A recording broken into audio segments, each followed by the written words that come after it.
The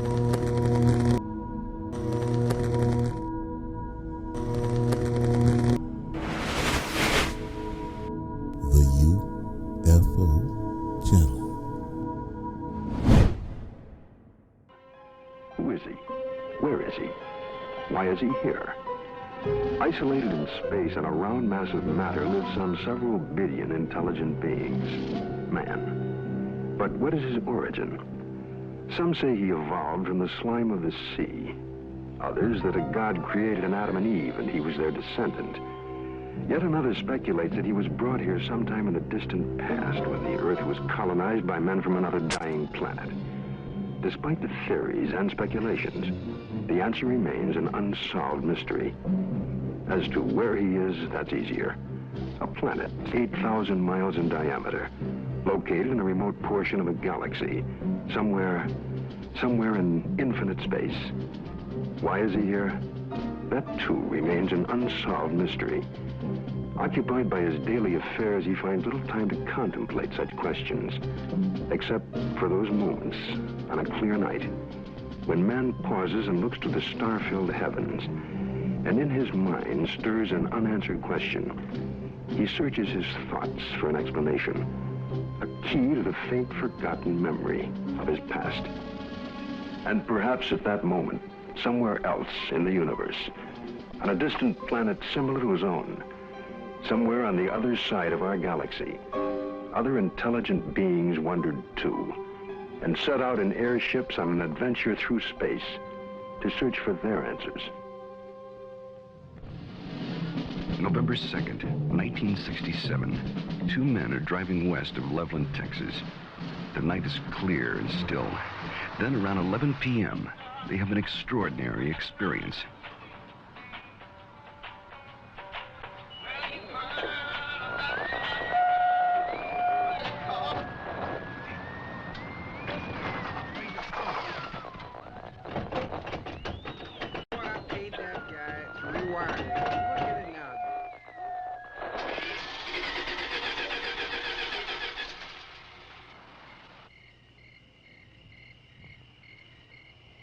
Come on, let's get out and check it.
After the object disappears, their lights come back on. The engine restarts, and they hurry to notify the police. Later, the Air Force investigates their story and 15 similar reports before concluding that a form of globular lightning was responsible for the sightings. But there are many other possible explanations. What you're witnessing is based on fact. Some will find it fascinating. Some may find it frightening. But it is all true. With special thanks to NASA and the Department of Defense for their cooperation in our search for UFOs. It has begun.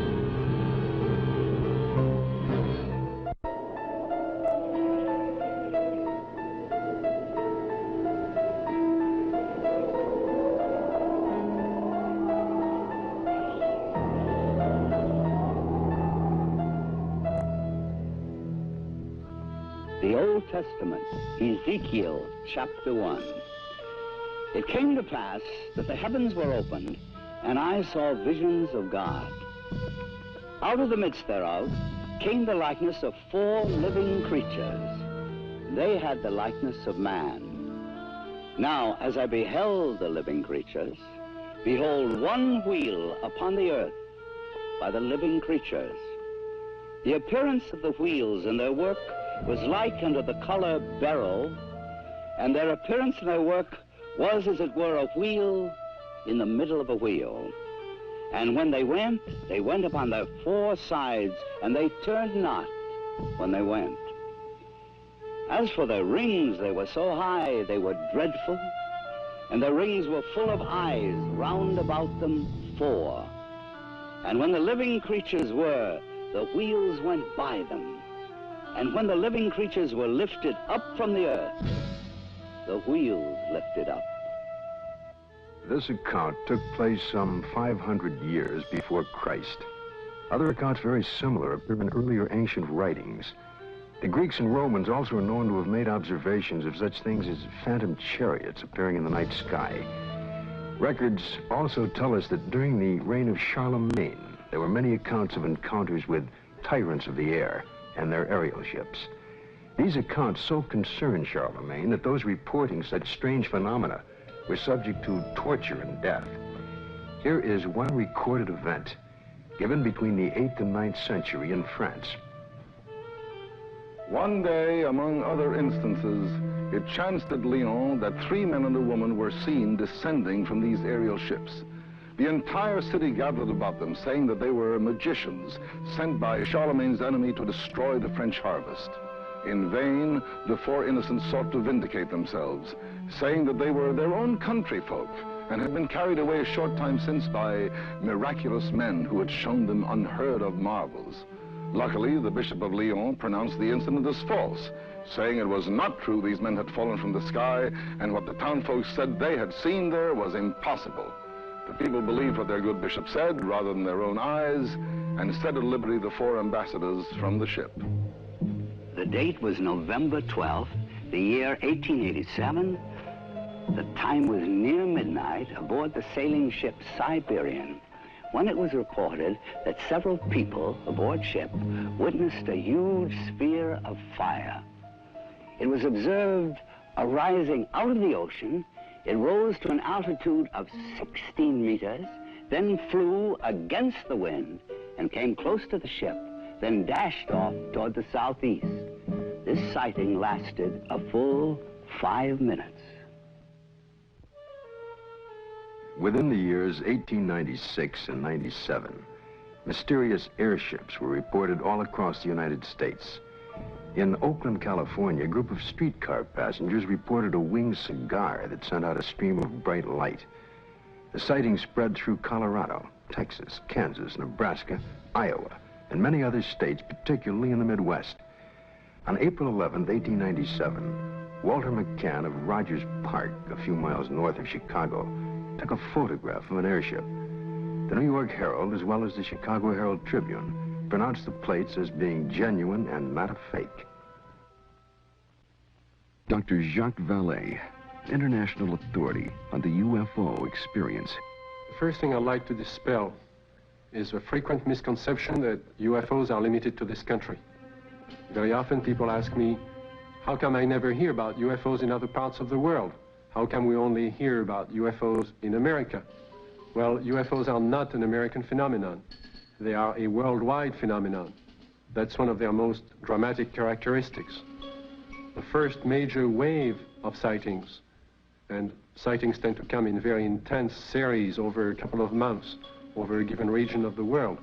The first such major wave occurred over Scandinavia in 1946. There was a major wave in this country in 1947, mainly in the western states. And then there have been waves in the US in 1950, 1952, and so on. And there have been intense concentrations of sightings in Africa, in Latin America, in Mexico, in the Soviet Union, in the People's Republic of China, Australia, New Zealand, and on and on and on. I don't know of any single country that has not had a series of UFO sightings. May 1975, Manitoba, Canada. Unidentified flying objects have been reported over the small town of Carmen. The objects have been seen by many witnesses over a period of several weeks. May 13, 1975, cameraman Alan Carr of station CKY in Manitoba photographs two separate sightings over Carmen in front of 4 witnesses. The first sighting occurs at approximately 10:30 p.m. The object appears to be stationary just above the ground. Then, almost simultaneous with a flash which appears in the sky, the object moves north at blinding speed. Only when the film is later analyzed in slow motion does Carr realize what he has captured photographically. Approximately an hour later, a second sighting occurs. The object appears over a group of trees and moves from left to right at an apparently low relative altitude to the horizon. Again, slow motion analysis provides a fascinating study of this unexplained event. On June 30th, 1973, Jean Bigot of the Astrophysical Institute flew over Chad aboard the Concorde, packed full of scientists and scientific apparatus, at 17,000 meters altitude. In the twilight of a total eclipse, Mr. Bigot photographed the horizon with his camera.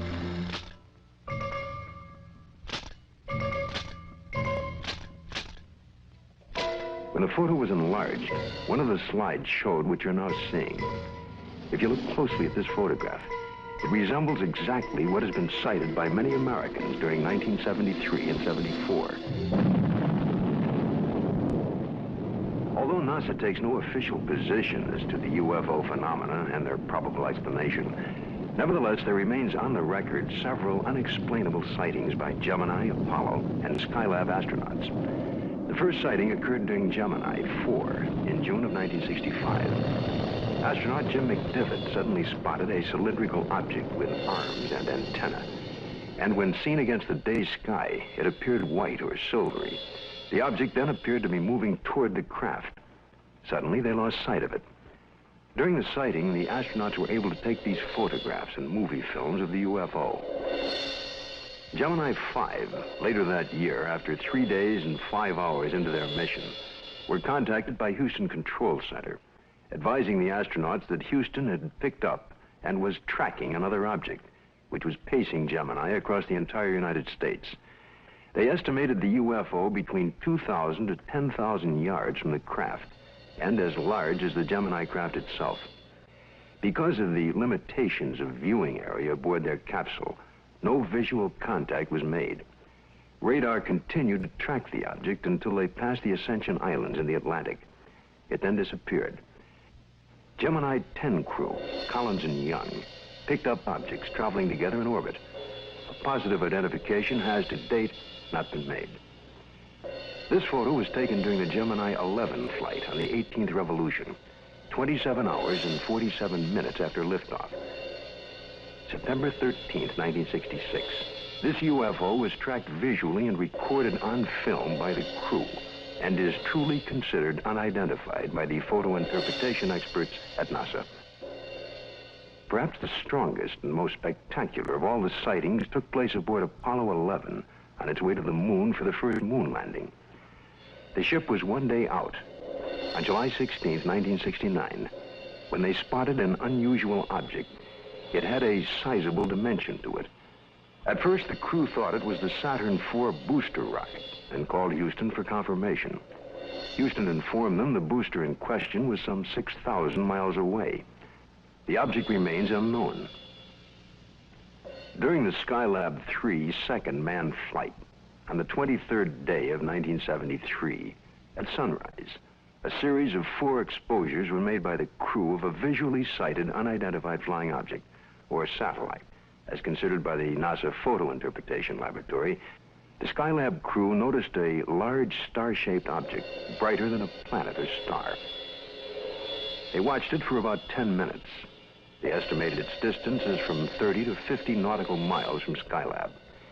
It, too, remains an unknown, despite North American air defense and NASA's attempt to identify it. Among the thousands of military men in recent times who lost their lives while in the service of their country, The circumstances surrounding Captain Mantell's death are indeed extraordinary. This experienced military pilot who'd flown in the invasion in Normandy and numerous missions over the Rhine under heavy attack would take with him to his death perhaps the closest glimpse of what was thought to be a UFO. The date is January the 7th, 1948. The time is 2 o'clock in the afternoon here at the Gardman Air Force Base, just outside of Louisville, Kentucky. A Kentucky state policeman calls in to report what he has sighted. It's an unusual aircraft, circular in appearance, approximately 250 to 300 feet in diameter. I'd say it's moving westwardly at a pretty good clip. Any information? Negative. I will check with our commanding officer. Instructions were given to contact nearby Wright-Patterson Air Base to see if they had any experimental aircraft up in that area. Flight test. We have no experimental aircraft in the area. The reports still continued to come in from adjoining towns. At 1:45 p.m., it happens. It's very white and looks like an umbrella. I don't know what it is. Through the binocs, it appears to have a red border at the bottom at times and a red border at the top at times. At approximately 2:30 p.m., a flight of Air Force P-51s come into view. The base commander decides to contact the flight leader, Captain Mantell. This is Godman, base commander. Roger, Godman Tower. This is NG-869, flight leader. Over. NG-869 from Godman Tower. We have an object out south of Godman here that we were unable to identify. We'd like you to take a look for it. Roger, I will take a look for you if you give me the correct reading. Mantell moves ahead of its wingman. The tower advises the flight leader to correct his course 5 degrees to the left to 210 degrees from Godman Tower. Godman Tower, this is flight leader NG-869, Captain Mantell. Object traveling at half my speed and directly ahead of me and above, and I'm closing in to take a good look. Can you give us a description? Appears metallic and to be of tremendous size. I'm going to 20,000 feet. The other pilots level off under 15,000 feet and start down. At approximately 3:15 p.m., Godman Tower loses sight of the UFO. 5 minutes later, the report came in that Captain Mantell's plane had crashed. He was found dead. His watch had stopped at 3:10 p.m. that afternoon. What was it that caused this experienced pilot to become intrigued with an object that he would unwittingly give his life pursuing?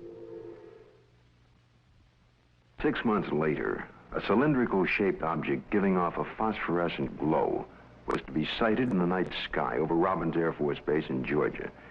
At 2:45 a.m., Captain C.S. Childs and First Officer J.B. Whitted were piloting a routine Eastern Airlines flight number 576 from Houston to Atlanta when Whitted reports, "We sighted an object coming toward us. This strange object had a stream of red fire coming from its tail, and I could see it was much larger than anything I had seen or read about." Childs then notices that the object had no wings supporting it. It passed us on the right side. Its speed was about 700 miles per hour. And both men get a very good look at this unusual object. It was about 100 feet long, shaped like a cigar. As it passed, they clearly saw 2 rows of windows, an upper and lower, that were large and square. During that evening, there was a third witness, the one passenger who was awake on that Eastern Airlines flight, Clarence McKelvey. I was startled, frightened. A male steward came to me and said, "I notice you've been looking out the window. Will you talk to the pilot?" And I said, "Well, of course." The pilot came down with his clipboard. He was visibly shaken. He told me that he had been a flyer in the war and had covered so many million miles of flight and had never seen anything like this before. What was it that I saw? Well, I saw this object. It was cigar-shaped. It had a row of windows. Behind them, it was lit. Out of the rear was a cherry red flame. This hair-raising experience was witnessed by 3 aircraft, a passenger, and ground observers added more corroboration. The conclusion of an air intelligence report was that the object remains unidentified as to origin, construction, and power source, and goes into the record classified as unknown. This is the Pentagon, Washington, D.C. And this man is Colonel Bill Coleman. He was Chief of Public Information for the United States Air Force from 1969 to 1974. It was here at the Pentagon that the Defense Department first became interested in the UFO phenomenon. This occurred in the late 1940s, with reports about objects and lights seen in the sky by military personnel and others. The Air Force decided to investigate the matter anyway. There was that one possibility that these flying objects could well be foreign weapons used for test purposes and might affect our national security. The investigative branch was called Project Sign. The project had only been underway for about 2 weeks when the Mantell crash had made headlines across the nation. The staff's investigation was far from complete, but public pressure was enormous, and they were forced to come up with an answer to really quiet growing speculation that Mantell had been killed by hostile aliens in some flying saucer. That's when we decided that Mantell had chased the planet Venus. However, this was an initial finding. The Chills and Whitted case had an impact on the Air Force project. It presented the first close-up account by highly reliable witnesses. The object described led some of the staff to postulate an extraterrestrial theory. And they wrote up an estimate of the situation, which at the time was classified top secret, suggesting that the saucers were from outer space. This theory was rejected by the Air Force Chief of Staff, General Hoyt Vandenberg, and even other Project Sign staff members as not having enough proof. So the extraterrestrial visitation idea was dropped for the time being. It's been said in jest that if these UFOs are from other worlds and they wanted it to be known, all they'd have to do is land on the White House lawn. But an incredible incident, too quickly forgotten in time, took place over our Capitol.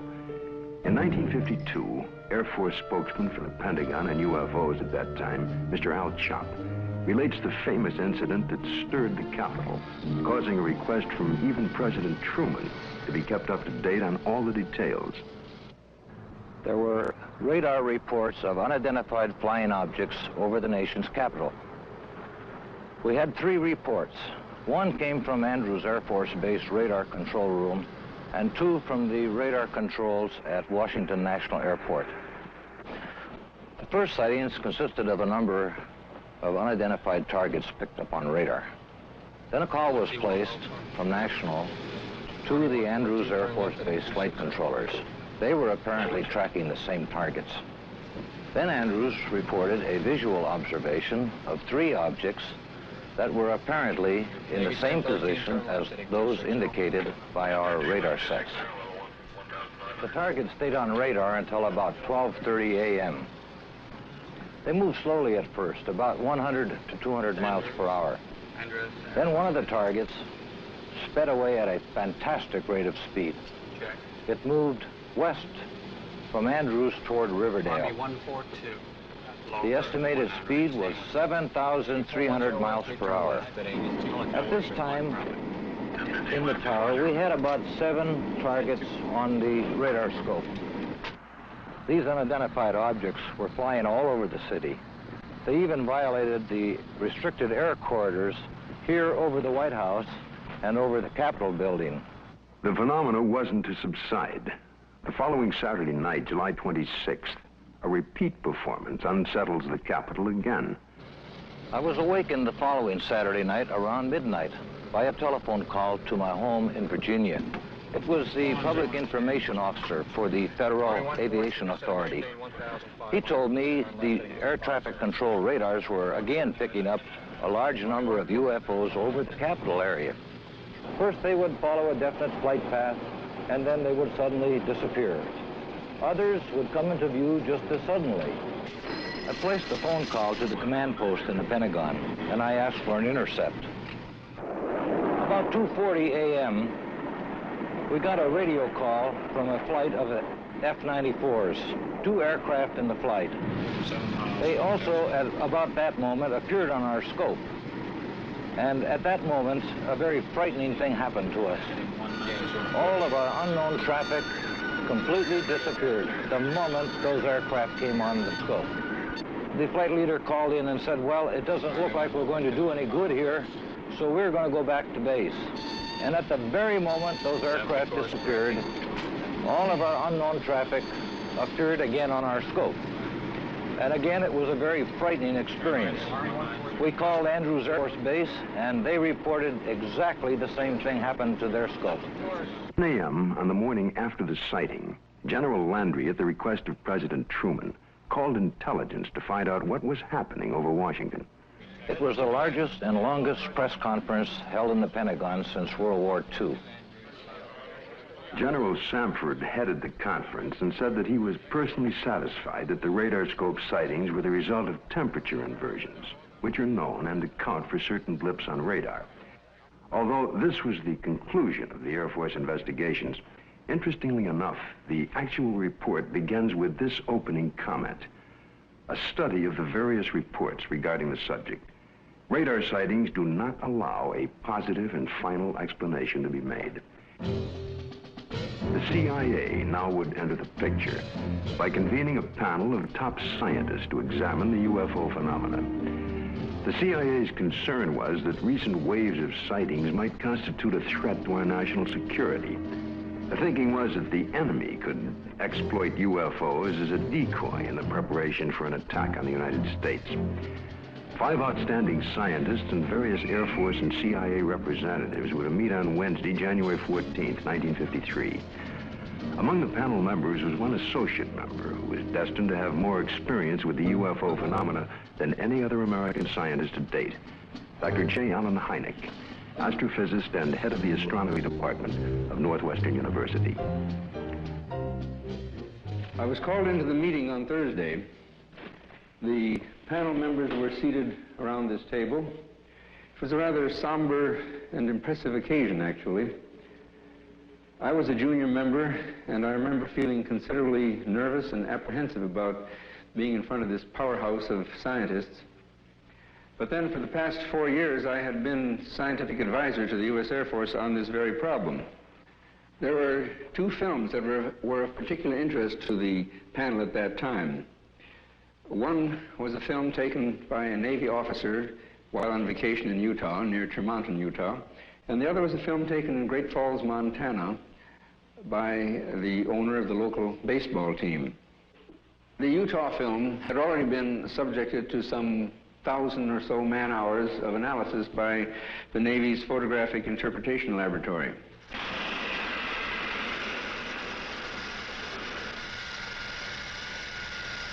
So the panel got up from their chairs and crouched around the wall to examine the films, and they asked to have the films run several times, as a matter of fact.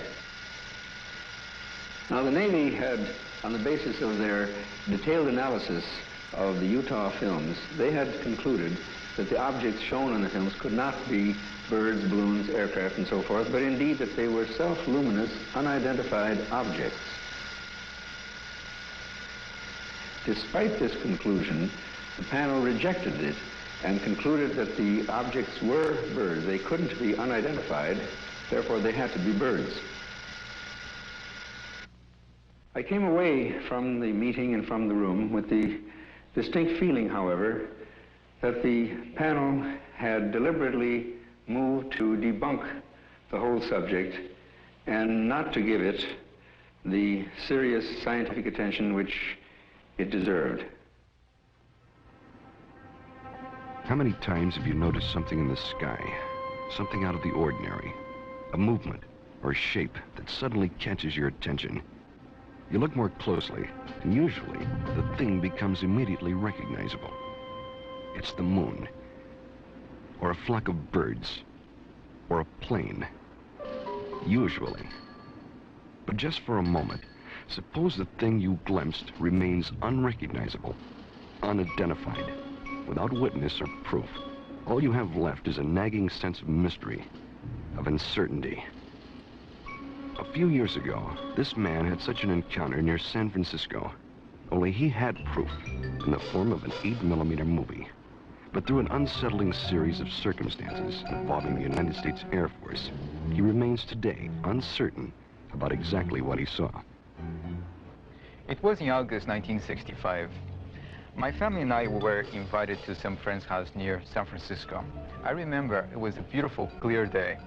We were driving for a while, and as a matter of fact, I recall looking at my watch, and it was around noontime. We continued driving, and I noticed at the distance something very bright. I was observing this for a few moments, and it appeared to be suspended in the air. There was no planes around. It was very clear, the day. There was no clouds. My family, they were with me. I called to their attention. They all looked at it. They were all amazed by it. And in the meantime, there were cars going by, and I tried to attract their attention, but they were not paying attention to me, or they were driving too fast. So I recall I had my movie camera with me, and I started filming this. And as I look at it, it was getting larger. It was moving from one direction, like from towards the left, then towards the right. This object was very bright, and I recall it was extremely enormous. I was just completely amazed by it. I ran out of film, then when I got home, I called the Hamilton Air Force, and I reported the sighting. The Air Force was very interested. They had asked me, as soon as I had the film developed, they would like very much to look at it. Well, I had the film developed. I looked at it. There it was, very bright, quite clear, and moving very rapidly. So I captured this right on film. A week later, I received a letter from Hamilton Air Force Base, which reads, Dear Sir, we have received the 8mm film on which you captured what certainly seems to be a very fast-moving object in the skies over the Bay Area. The film has been forwarded to Wright-Patterson Air Force Base in Ohio, where such observations are investigated. Well, several weeks went by. Finally, the Air Force returned my film, and I noticed immediately it was not the original film. It was not that clear, and the quality was very poor. For some reason, or good reason, the Air Force decided to make a copy. They kept the original, and I end up with a very poor copy. Close examination of the film returned with the Air Force reveals that it is, indeed, a print, and not the original. And while the print is very poor quality, we can still catch a tantalizing glimpse of something extraordinary in the skies over San Francisco. Watching it again, this time with the aid of a pointer, it's easier to spot the elusive thing. But to date, no one has been able to make a positive identification. No one except possibly the Air Force. I would imagine the film is somewhere in their files, and probably by now they forgot all about it. But I will not forget that day. The sighting itself had such profound influence in my life. Because since that time, powerful, extraordinary events has happened to me, which I have no doubt are direct result of my experience. But I can't talk about it publicly.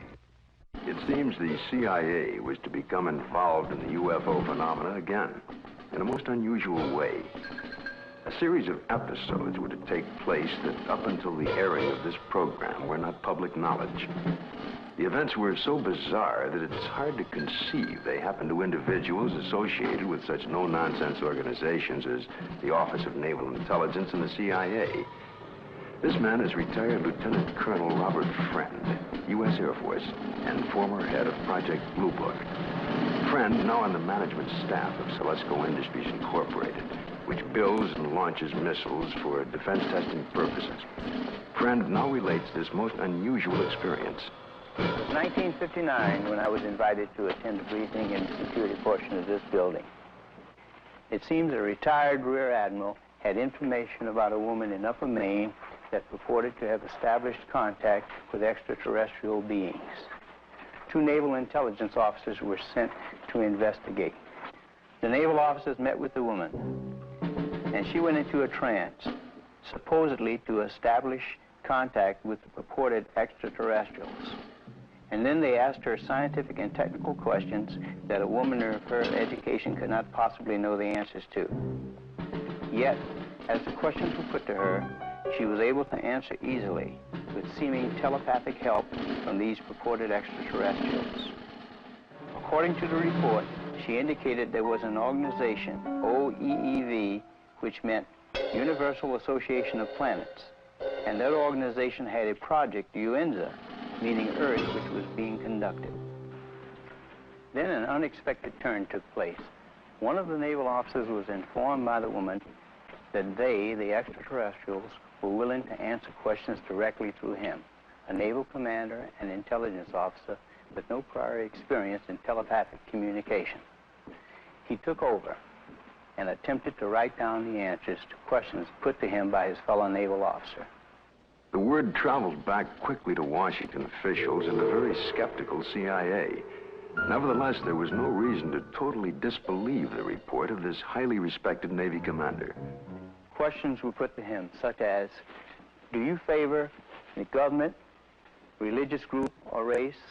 And would there be a third world war? The answer to both was no. The group then asked if they could see a spaceship, and the commander, still in a trance, told them to go to the window and they would have proof. The group moved to the window where they supposedly observed a UFO. I was told that a call was made for radar confirmation. The reply came back that that particular quadrant of the area was blanked out on radar at the time. After being briefed on all of the details, I asked the commander if he would attempt to contact me. He sat for several minutes and then appeared in a deep trance with his Adam's apple moving up and down rapidly. Questions were put to him, and he answered them by printing in rather large letters using rapid but jerky motions. It wasn't at all like his natural hand. During the course of the questioning, we learned the names of some of the so-called extraterrestrials. One was Krill, C-R-L-L-L. Another, Alomar, A-L-O-M-A-R. And another, Alpha, A-F-F-A, purportedly from the planet Uranus. A case that just as well could have been written by a very imaginative science fiction writer. But here in my hand is the actual account of the incident by one of the agents present at that time. The names of 7 men present are listed here. Because of the unusual nature of the incident and at their request, their names will remain confidential. Another reason for control of the Blue Book files was to protect the names of witnesses. To help satisfy public demand, periodic summary releases were made. We had no proof that we were indeed being visited by extraterrestrial vehicles under intelligent control. However, we couldn't prove that there weren't spaceships either. It created a dilemma for the Air Force. In 1966, an important incident takes place in Michigan. It creates enough of an uproar that President Gerald Ford would at that time call for a congressional hearing on UFOs. Here are excerpts from Ford's actual letter to the House Armed Services Committee. The Air Force sent a consultant, Dr. J. Allen Hynek, to investigate various reports, and he dismissed all of them as products of college student pranks, or swamp gas, or an impression created by the rising crescent moon and the planet Venus. I do not agree that all of these reports can be or should be so easily explained away. I am proposing that the Science and Astronautics Committee, or the Armed Services Committee of the House, schedule hearings on the subject of UFOs and invite testimony from both the executive branch of government and some persons who claim to have seen UFOs. I think we owe it to the people to establish credibility regarding UFOs. Sincerely, Gerald R. Ford, Member of Congress. Congress acts on Ford's letter and holds an open hearing under the chairmanship of L. Mendel Rivers of the House Armed Services Committee. Only 3 persons are invited to testify. The Secretary of the Air Force, Dr. J. Allen Hynek, and Project Blue Book head at the time, Colonel Hector Quintanilla. Hector Quintanilla relates the events and reports of the unusual sighting that led up to the congressional hearing. And the other one here at Dexter. Based upon the original reports from the Sheriff's Department, it all began at 8:35 p.m. on March 20th, when Frank Manor, who used to live over there, reported to the Sheriff's office that he had seen a strange object in the swamp over there. According to the police report, the police officer, in company with the complainant, proceeded along Territorial Road until they reached Brant Road, at which time they turned left, proceeded to the end of the road, secured their vehicle, got out of the automobile, proceeded along the cornfield, keeping the trees lined to their left. Then they crossed an open field to the creek. They crossed the creek and reached this point, which was their vantage point, and observed the object. Frank Manor described the object as brown in color, quilted, with a porthole in the center, sort of flat on the bottom, cone-shaped towards the top. Two small lights, one at each end, one glowing bluish green, the other one a brilliant red, with a glow at the bottom. Well, of course, by the time I arrived, the situation was so charged with emotion that it was impossible for me to do any really serious investigating. I had to fight my way through reporters to interview the witnesses. Other sightings were reported over the area, and a solution from Dr. Hynek and Major Quintanilla seemed in the offing. Well, the pressure was mounting for an official explanation. There were more than 60 newsmen jammed in at that news conference. I gave what I thought to be at that time the only scientific explanation possible for the faint lights in the swampy area. I made the statement that it could be swamp gas, and even though I went on to emphasize that I couldn't prove it in a court of law, that was the full explanation for these sightings. Well, the press picked up the phrase, swamp gas, and rushed off to the telephones, and I was to come into a great deal of criticism over it. What was the outcome of that congressional hearing? I believe the Air Force presented its side quite openly and completely. It seemed to satisfy the members of the committee. Now a remarkable observation is to be recorded. If the facts are correct, the Air Force must now consider the possibility of beings related to UFOs. It happened in Socorro, New Mexico, here just outside of this quiet desert town. A state highway patrol officer, Lonnie Zamora, was on duty, as he had been for the past several years. A black Chevrolet was observed, speeding by the courthouse. Zamora put his highway patrol car into pursuit. Lonnie chased the car north on US 85. As he passed this hilly area, Zamora heard a roar and something caught his attention.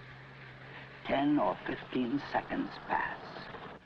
Lonnie then calls in to the sheriff's office. The time was about 5:45, I recall, and he said, Socorro 2, 1044, an accident. And then he said, I'll be 10-6 out of the car, which meant that I was going to be investigating a possible accident. And I went up this road about a half a mile, and then I stopped my car and got out and looked out, and I could see a white looking object in the distance. I thought it was an overturned car at first, but I got into my patrol car and went up closer to it. And when I started to get out of the car, I heard a big roar. As I got to it, I could see looked like a couple of coveralls hanging from a clothesline. I couldn't see what it was, but it looked like a couple of coveralls. Zamora called in. He sounded very excited. He said he watched an object lift up slowly and disappeared into the sky very fast. I went down to where the object had been, and I noticed the brush was burning in several places. The object had left 4 perpendicular impressions on the ground. I noticed several bushes were smoldering, but they felt cold to the touch. I noticed what appeared to be a couple of oval footprints on the ground. I knew Lonnie had seen something. The proof was right there.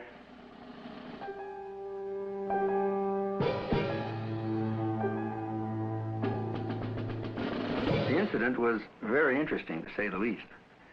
It seems to differ from practically all the earlier cases we investigated from one standpoint. The vehicle had left pod marks. There was an insignia observed by Lonnie Zamora on the side of the craft.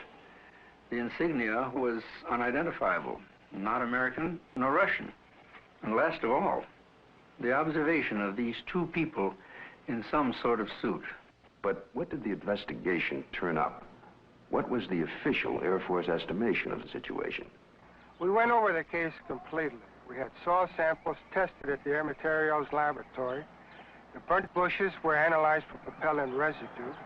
We measured the distances between the pod marks. My first reaction was that it was a lunar test module from NASA or the Air Force. That seemed to be the only logical explanation.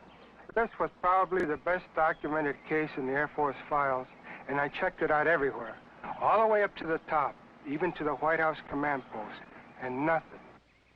According to the official status of the sighting of Lonnie Zamora, case carried as unidentified, pending additional data. April 19th, 1897, in Leroy, Kansas. A farmer named Alexander Hamilton, his son, and a farmhand are awakened by strange noises from the cattle pen. Going outside, they discovered, to Hamilton's utter amazement, an enormous airship with a brilliant searchlight is slowly descending over the cow lot.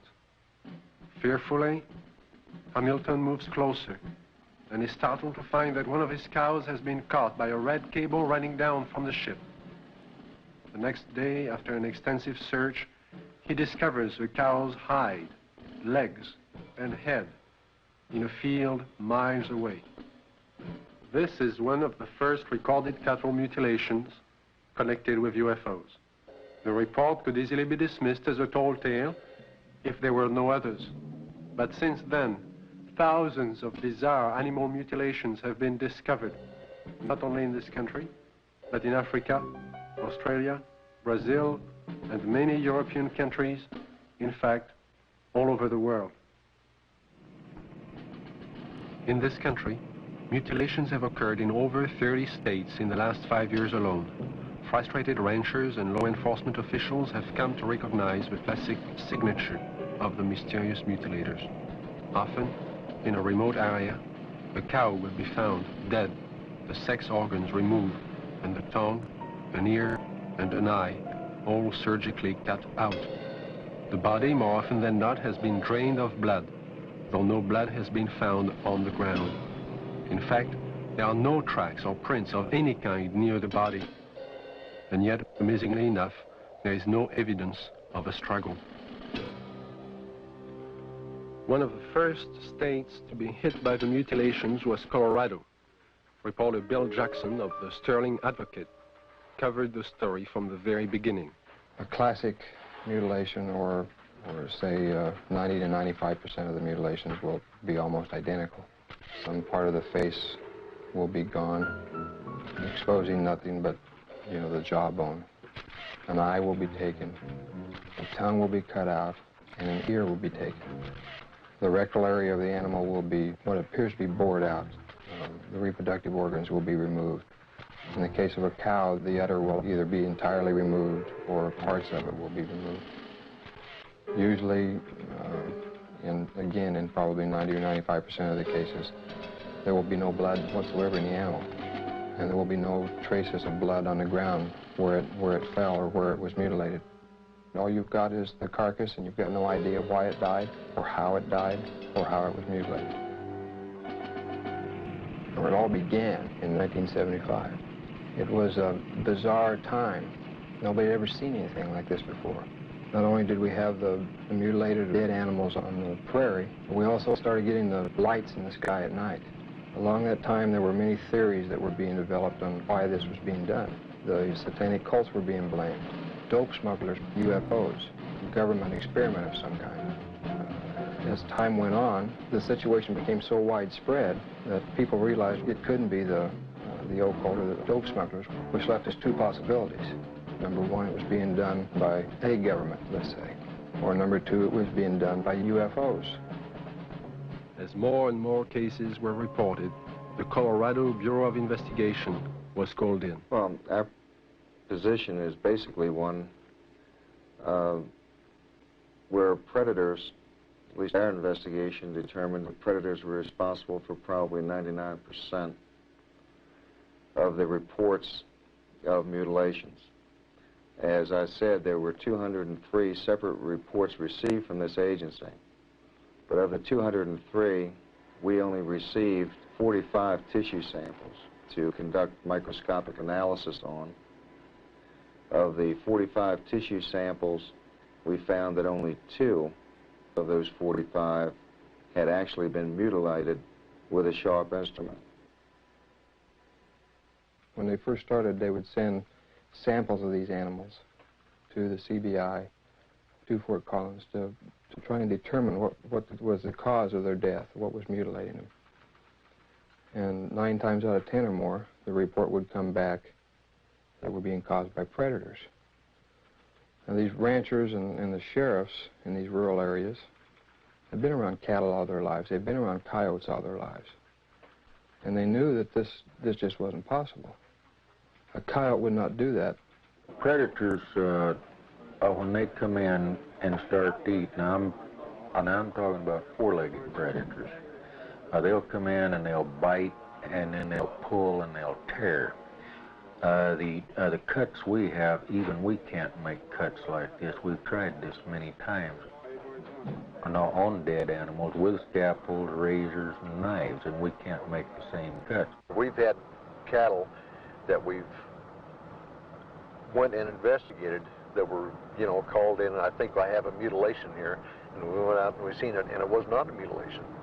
And these are not the ones that's reported. The ones that we classed as a classic type mutilation are actually mutilations, and they're not predators. Animals, wild animals, predators, coyotes, won't approach these carcasses. But in the case of an animal being mutilated in the wintertime, there's possibly something about the cold weather that may mask whatever it is that keeps predators away, and that will be the exception to the rule.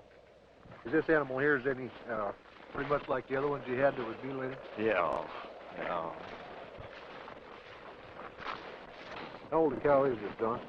8 years old, according to the way I looked at her teeth, 8 or 9. I know definitely it wasn't animals. We took out the whole works there.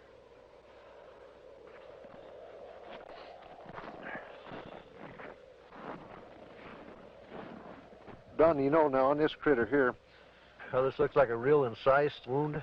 Yeah. Well, it looks, it's definitely cut. Oh, yeah. And everything, you can tell that. I mean, even at the age that it is right now, that's opposed to the way it is to where the animals have been to it on this other side over here. Kind of noticed there, the difference there, Don, between here and how animals have been to that, and that flesh is torn. Yeah. And it's not a real incise, but yet when we seen this animal the other day, now these were all incise, right. Good, clean cuts on there. Definitely. So that's a good example of what we was trying to say about the lab up there. They said that it was predators doing it, but that definitely wasn't a predator wound there. No, I wouldn't say. Well, it looks like they went clear from the navel here, clear back in underneath here, and took the whole bag and out of the whole works out, and they cored down into the rectum, the whole rectal area. It looks like it got back into some of the reproductive organs back in there. The mutilation and the sightings of the lights in the sky continued. It got to a point to where ranchers in the northeastern part of the state began arming themselves. They weren't getting the results they wanted from state authorities. They were concerned for their families, and they never knew when they might be next. They began patrolling their pasture land, watching over their herds at night. Lights from the sky, when they got too close to a herd of cattle, the ranchers shot. Well, I think everybody was a little edgy. Right. Everybody started carrying high-powered rifles. I don't know what good it would have done, but everybody was awfully nervous. I'm completely convinced that there's something there that's not normal. There's a lot of questions that are unanswered, I'm sure, and hopefully someday maybe somebody will figure it out. Unidentifiable lights in the sky have appeared in virtually every area of this country which has been plagued by cattle mutilations. But no explanation has been found for these strange sightings. There are some who believe that these objects in the sky are responsible for thousands of mysterious cattle deaths which continue to this day.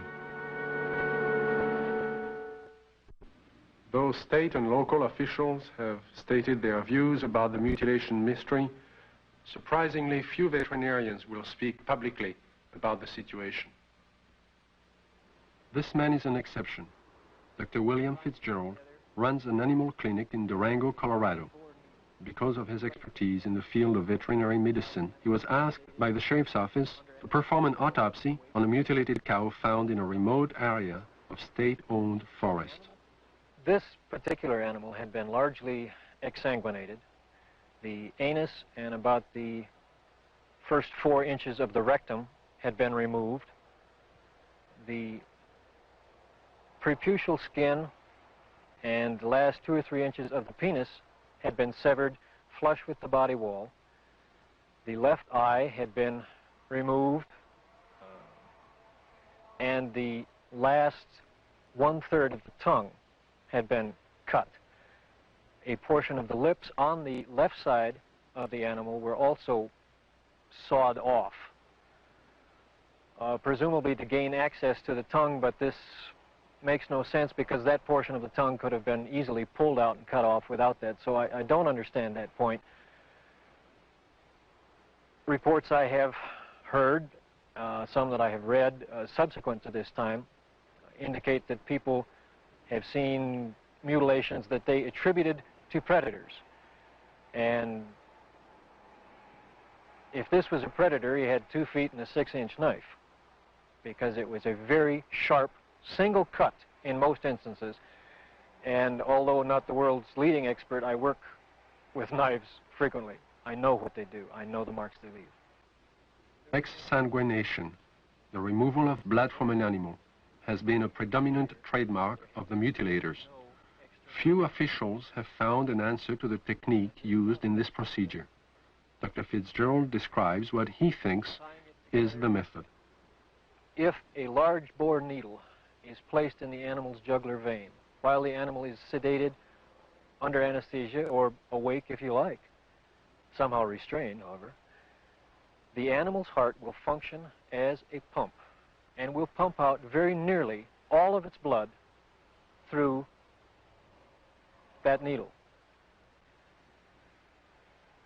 As the animal's blood supply begins to diminish, a natural physiological mechanism takes over and sequesters or draws what remaining blood is left into the internal organs in the center to supply the vital organs, the liver, the heart, the brain.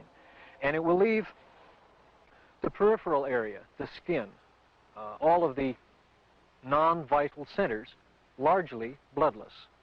So if you can successfully withdraw the major portion of an animal's blood, you can cut on that animal and there will be virtually no bleeding at all from the surface. I know that I keep coming back to this point, but the animal was apparently restrained with something other than ropes. Why, I don't know. It was apparently washed completely clean. Why, I don't know. And it was in a very remote area. Perhaps these things tie together. Perhaps whoever, whatever, performed this didn't want to be observed. I think one of my initial feelings was that somebody certainly went to an awful lot of trouble to get back into a remote area where I don't believe you'd casually know there were even cattle to do all of this. Dulce, New Mexico, similar to the plains of Colorado in its isolation, but nestled among rolling hills and small mountains, is the land of the Jicarilla Apache. Tradition is strong here. Indian women weave intricate baskets and create delicate beadwork. The men preside over tribal business and raise cattle. And here, as in Logan County, the night sky has been lit with the glow of unknown flying objects, and cattle are found mutilated. Officer Gabe Valdez of the New Mexico State Police and retired scientist Howard Burgess, who pioneered the development of Kirlian photography in this country, periodically pool their knowledge and expertise in an effort to solve the mutilation mystery. Officer Valdez describes how it all began. It was in 1976, June the 14th, when we first had one of our cattle mutilations here in Dulce, the cattle that was mutilated belonged to Mr. Manuel Gomez. Any time that we do find one that it's not too decomposed and it's fresh enough for us to do some tests, well, I do call on Mr. Burgess because he has a lot of knowledge in the field of science that is very helpful to me in conducting my investigations. Howard Burgess had a theory that some of the cattle had been marked prior to their mutilation with something which would show up under ultraviolet light but be invisible to the naked eye. Late one night, he and Valdez conducted an experiment and found that out of 80 head of cattle, 5 were indeed marked with a powdery white substance, visible only under ultraviolet light.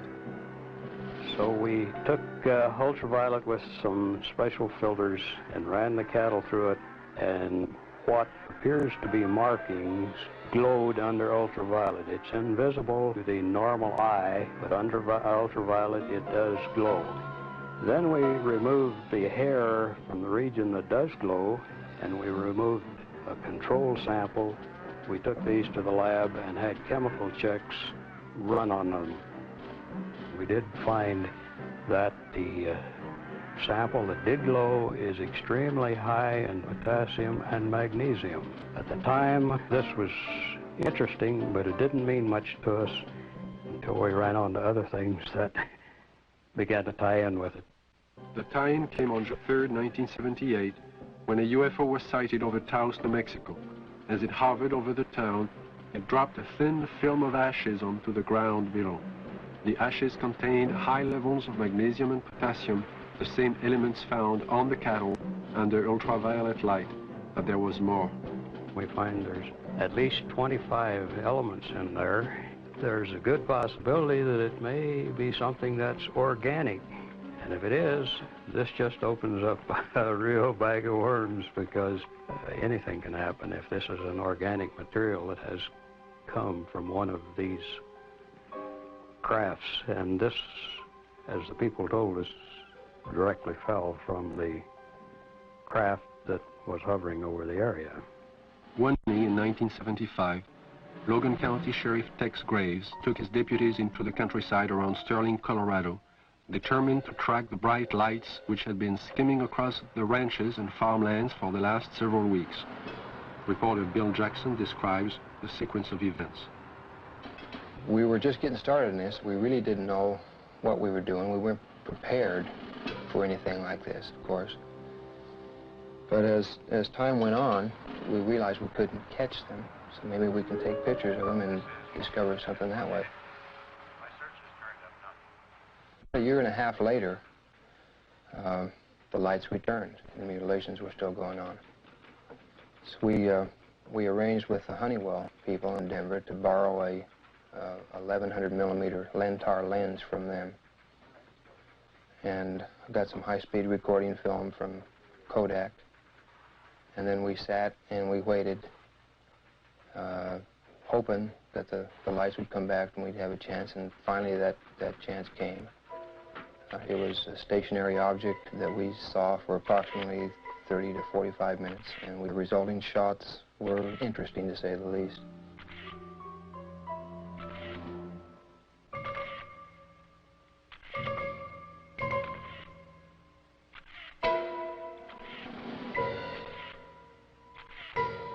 Shortly after these final exposures, the object just disappeared. It was almost like somebody hit a light switch and it was there no longer. What are these unidentifiable lights? What is their nature and their purpose? Why have they appeared in the night skies immediately prior to the discovery of mutilated cattle? And how many more animals will die before the mystery is solved?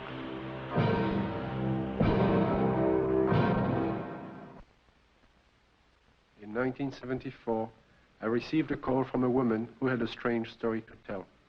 One night, as she and 3 friends were returning to Los Angeles from Lompoc, California, they encountered an unidentified light in the sky. Thinking at first it was a helicopter, the friends paid little attention.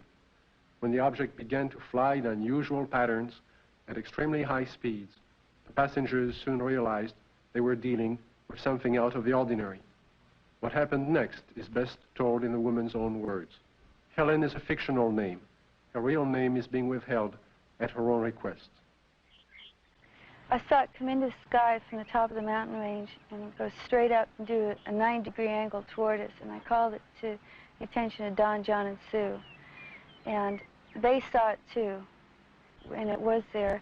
I was not on dope or alcohol or anything like that. And it came, starting doing really erratic things in the sky. It was a small white light and very easy to see. We were not mistaking anything. It came over to the car, flipped over and went around on the other side of toward the other hills and came back, sailed above the car.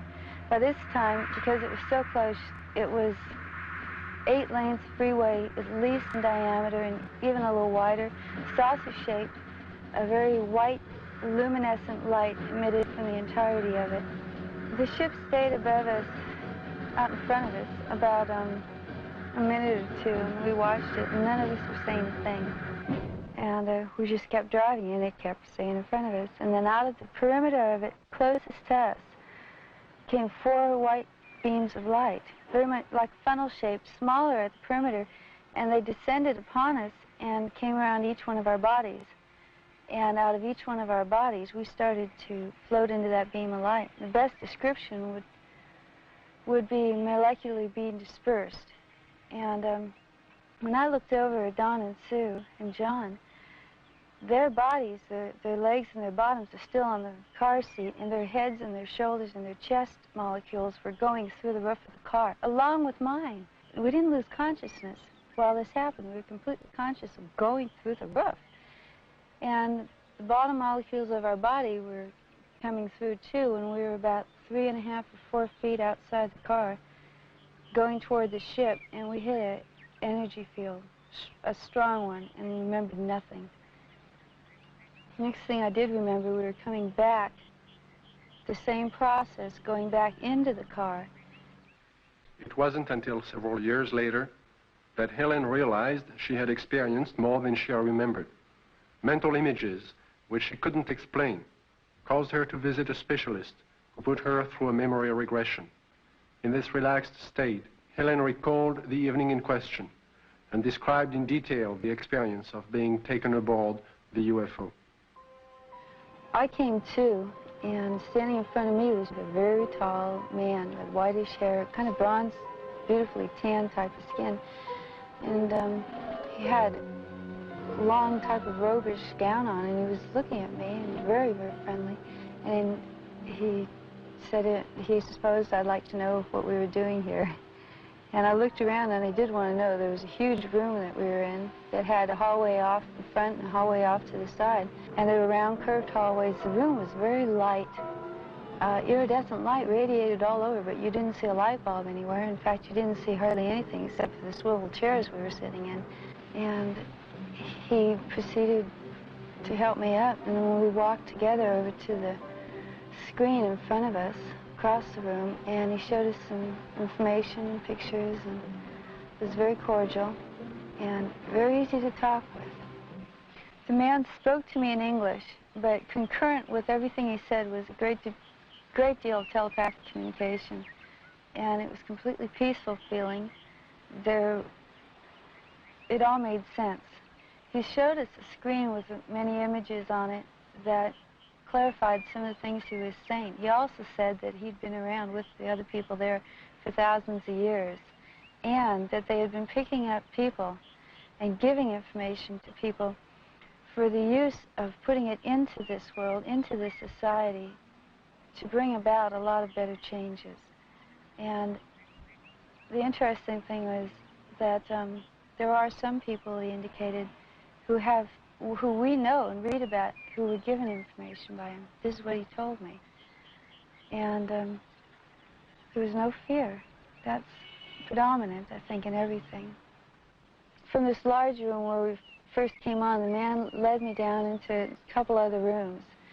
And the one that's very interesting was more or less in the center of this ship, and it was a room full of dials and full of men dressed in more form-fitting clothes, whereas the one who met me had a type of ambassadorial robes on, and these guys had more like turtlenecks and Levi's. They were still white, soft, iridescent, and very comfortable looking, and they were working.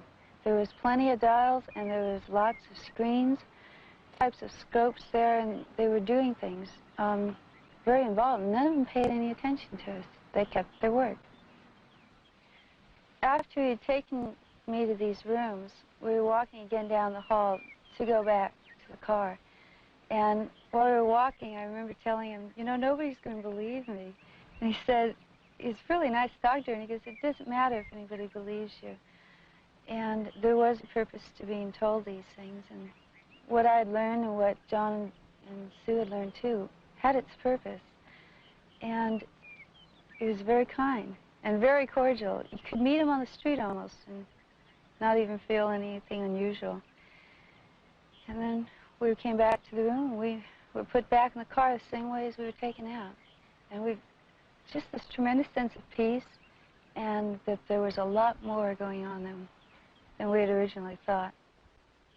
In December of 1969, amidst great public controversy, the Condon report from the University of Colorado was finally out. In summary, they found no evidence that UFOs were a threat to the national security, and the late Dr. Condon recommended that the Air Force terminate its involvement in UFO investigations and analysis. In 1969, the Air Force officially disbanded Project Blue Book and the study of the UFO phenomenon. Conclusions of Project Blue Book were: 1, no UFO reported, investigated, and evaluated by the Air Force has ever given any indication of threat to our national security. 2, there is no evidence submitted that sightings categorized as unidentified represent technological developments or principles beyond the range of present-day scientific knowledge. And 3, there is no evidence indicating that these unidentified objects are extraterrestrial. The files of over 12,000 cases were placed into storage. But the ubiquitous UFO wasn't to be influenced by this government position. Incidents were to continue, with daily reports of flying objects finding their way into the news media.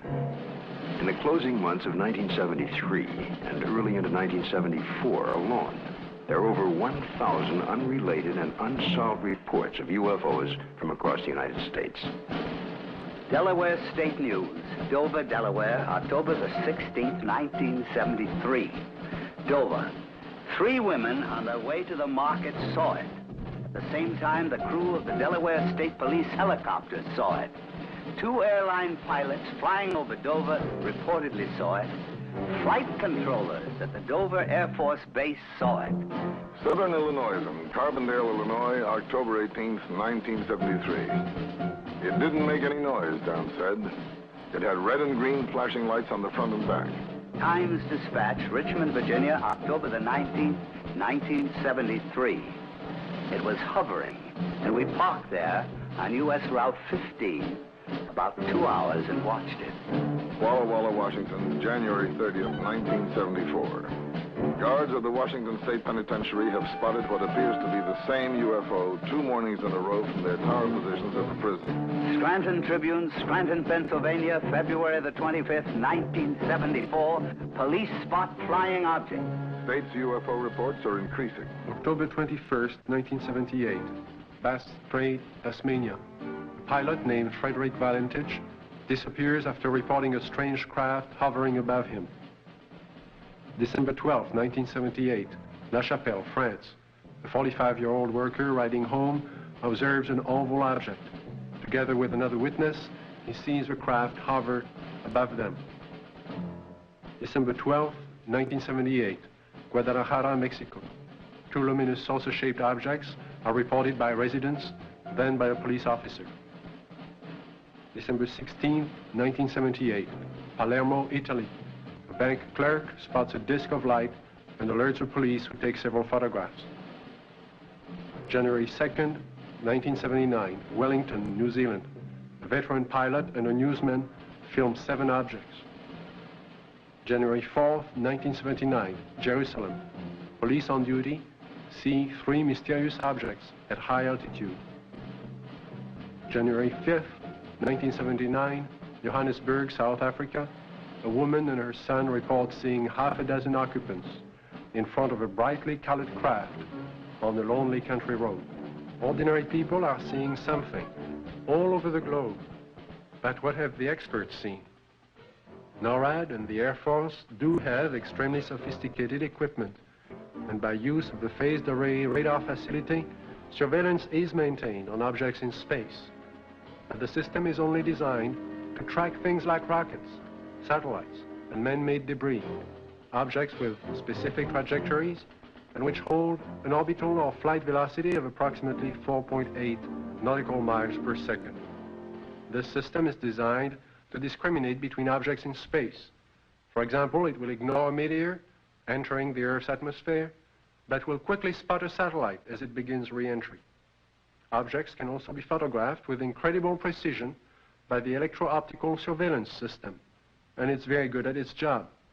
However, it's not designed to photograph everything, just specific items and particular missions.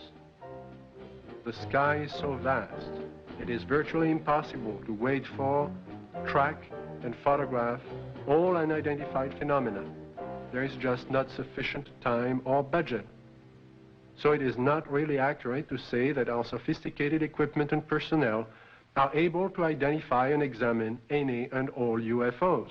On the contrary, they are programmed to study man-built machines, and only that. Among the many reports of UFOs in late 1973, one incident would stand out because of the credibility of the four witnesses. This is Major Coyne, Army helicopter pilot, his co-pilot, Lieutenant Arrigo Jetsi, Air Medic Sergeant Healy, and Robert Janicek. These men had just finished their annual flight physical early that day and were found fit and sound of mind. They would take off from Port Columbus Airport about 10:30 p.m. But what was about to follow, and the subsequent report they filed, would put to the test the credibility of these men. Approximately 8 miles east of Mansfield, our crew chief, Sergeant Robert Janicek, observed a red light on the east horizon. Did you gentlemen see the same red light? Yes, I did. Our helicopter was flying on a northerly heading. We were flying at an altitude of 2,500 feet. He indicated that the light seemed to be pacing the helicopter, moving along in a parallel direction with our aircraft. Which direction from the helicopter was the object? Moving, it was to our right, to the right side of the helicopter, and it was moving with us as we were heading north towards Cleveland. And at this time, he indicated that the light changed its direction, was coming directly at the helicopter at the same altitude. And as the helicopter was maintaining a speed of 90 knots, the object came at a terrific speed from the horizon. We estimated 15 miles. Visibility was reported 15 miles that night. Did you gentlemen see the object at this time, after it had been pointed out by the sergeant? No, not at that time. I was flying left seat or co-pilot, and visibility from that seat from an object approaching from the right is rather limited. So I was having difficulty seeing the object. And it was for that reason that Major Coyne did take the aircraft or the controls from me. I grabbed the controls from Lieutenant Jetsi because I thought it was going to hit us. I braced for impact. With that, I pushed the collective down to get the helicopter to start to descend.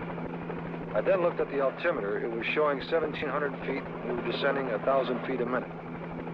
The helicopter began to descend, and as this object came at the helicopter, it seemed to descend with the helicopter. When the helicopter went down, the object came down, but it still came directly at our broadside, as if to hit the helicopter from the right side.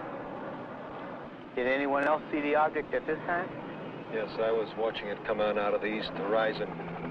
And the only thing I felt was when the skipper took over the controls and we started to auto-rotate down, and I'd never been involved in a mid-air collision, so I was just watching this thing come at us. It was at this time a light came, swung 90 degrees from the UFO towards the helicopter, and it came in through the front of the plexiglass, and the entire cabin inside turned green from the light. It was a pyramid-shaped type light that beamed down and came through the front of the helicopter. How long was your aircraft bathed in this beam? The light that came into the cockpit apparently lasted only for a few seconds, but it was enough time that I observed the red instrument panel lights utilized for night flying to be absorbed by the green light. Was it possible for you to determine the outline of this object against the star background? Yes, sir. It was a cigar-shaped object, like a symmetrical airfoil with the dome on it. It was a solid object. It was a metallic structure to it. And you could see lights reflecting off the structure, and you could not see any of the stars or behind the object itself. Well, while all this was going on, what was the attitude of the helicopter? Apparently, when we were supposed to be descending at 2,000 feet a minute at 100 knots, we were climbing at 1,000 feet a minute with the controls still established for a descent. And we went from 1,700 feet up to 3,500 feet and topped out at 3,800 feet. I would like to stress one important fact, and that is there is approximately 20 years of Army aviation experience between the 4 men on board the helicopter that night. We have been trained to follow procedures and regulations in reporting incidences, regardless of how they're accepted. And we tried to follow those procedures. And we reported the incident as it occurred and have avoided any speculation on the subject. While our government's official position is not to speculate on this subject, we can choose to let our minds explore other possibilities, to use our imaginations. For if we consider that astroscientists agree on one point, that the possibility of life elsewhere is not only quite probable, some feel it is there without a doubt. Let us suppose then that these objects are real space vehicles, extraterrestrial in origin, and not an illusion of the mind. Perhaps we can begin to accept such ideas as various reported UFO shapes and configurations by looking at our own aviation history. We have, in 71 years, devised dozens of aircraft shapes, from propeller-driven biplanes to lunar modules to date.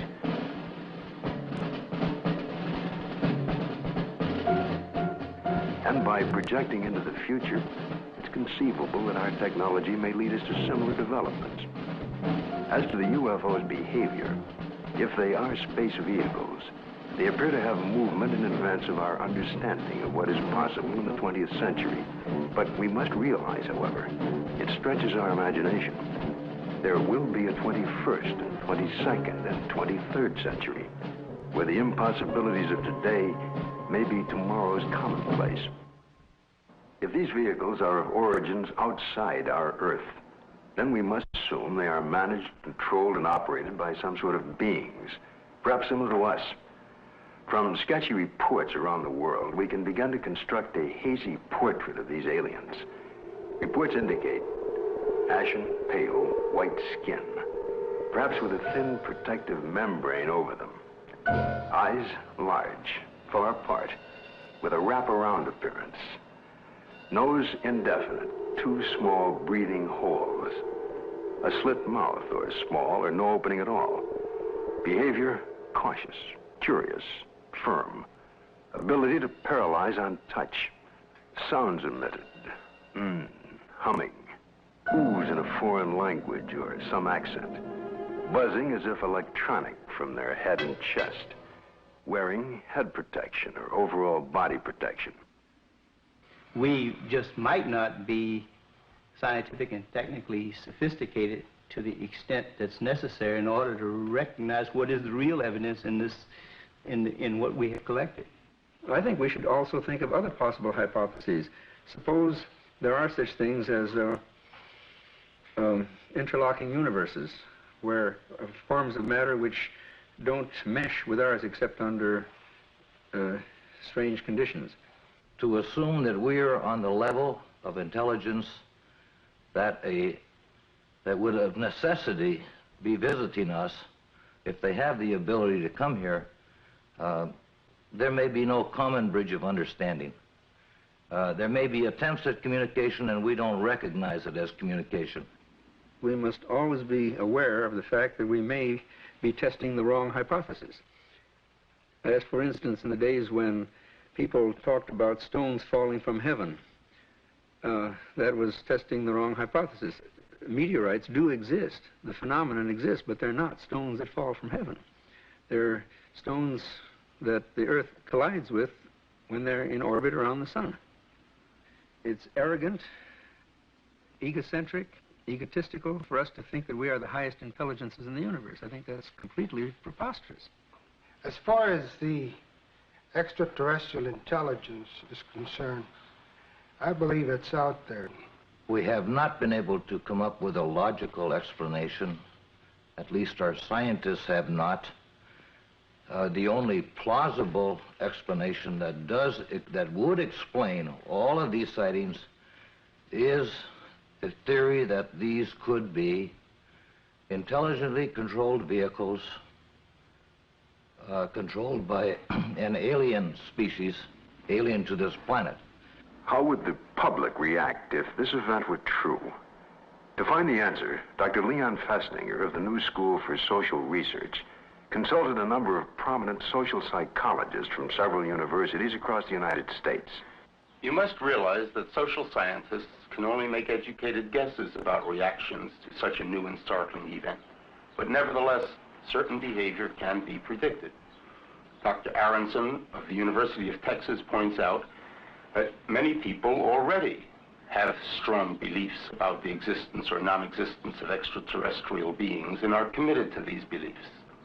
Dr. Walser tells us that if these extraterrestrial beings were advanced beyond us, we would probably gain technological information from them, that many Americans may worry that their benefactor will demand something in return, constant gratitude or acknowledgement of their superiority.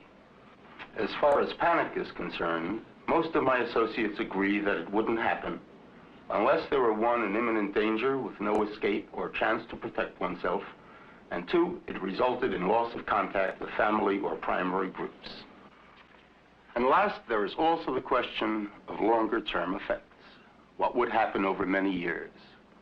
One social psychologist suggests that it might help to unite the world. If the visitors from space prove to be an enemy, he suggests, then we would unite as one species to drive the invader away and then to live in peace thereafter. We've so far talked of the past and the present, but what are the possibilities of the future?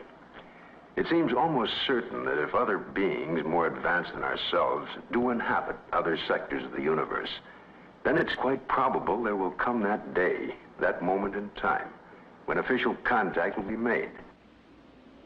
Let's look at an incident that might happen in the future, or perhaps could have happened already.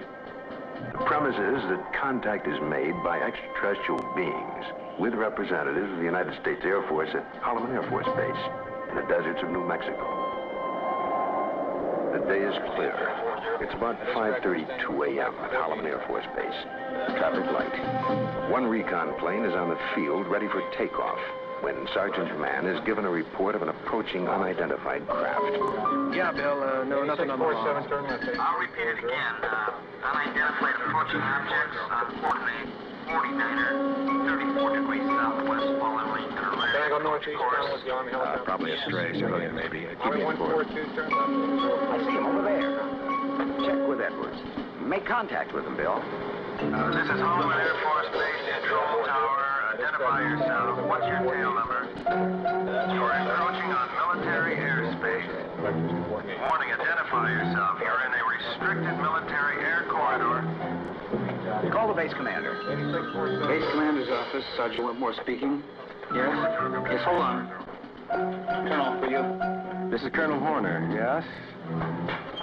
Yes, an unidentified vehicle. You warned the aircraft again? 142, turn left. What's its shape? Check Edwards. Civilian patrol? Okay, all right. Sound a red alert. Unidentified aircraft approaching. Hey, Bill, give me a quick check with Wright Patterson Intelligence. There may be an experimental craft from somewhere, I don't know, here. Alert the fire chief and security and safety.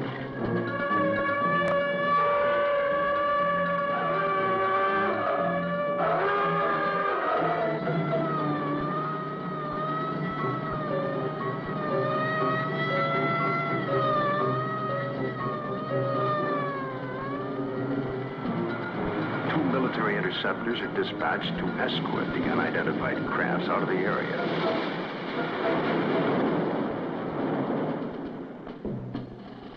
During a routine photographic mission, a tech sergeant and staff sergeant of the base photographic team were aboard a helicopter at the time and run off several feet of film of the three objects, one of which breaks away and begins a descent.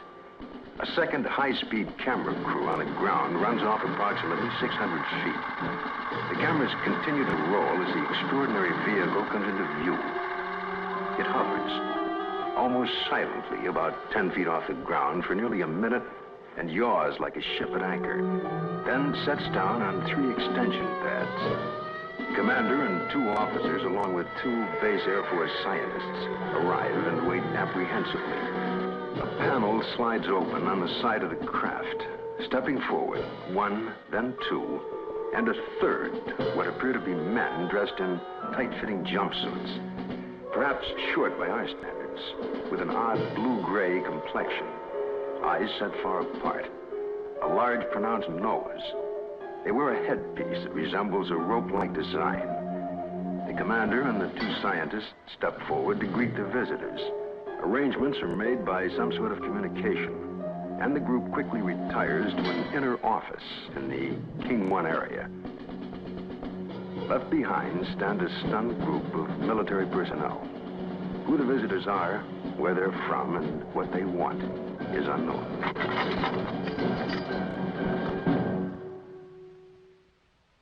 We now have a new challenge, perhaps the most monumental in recorded history. The opportunity to investigate a phenomenon that could change our destiny. Through the study and understanding of the UFO phenomena, we may discover a new energy force, or how to use it. Or it could lead to an understanding of our relationship to life throughout the universe. And if there are beings from distant advanced societies, we may be privileged to see a revelation, a look at ourselves 1,000 years in the future. And perhaps at this very moment, located in another galaxy, somewhere in infinite space, other beings raise similar questions and discuss the possibilities of life outside their planet and talk about Earth as part of their plans for the near future.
The UFO Channel is asking the public to send in their UAP videos to be displayed on the UFO Channel. With your contribution, you will be helping us bring full disclosure from the government about the alien presence on Earth. Don't forget to write a comment, and don't forget to push the like and subscribe buttons for the UFO Channel.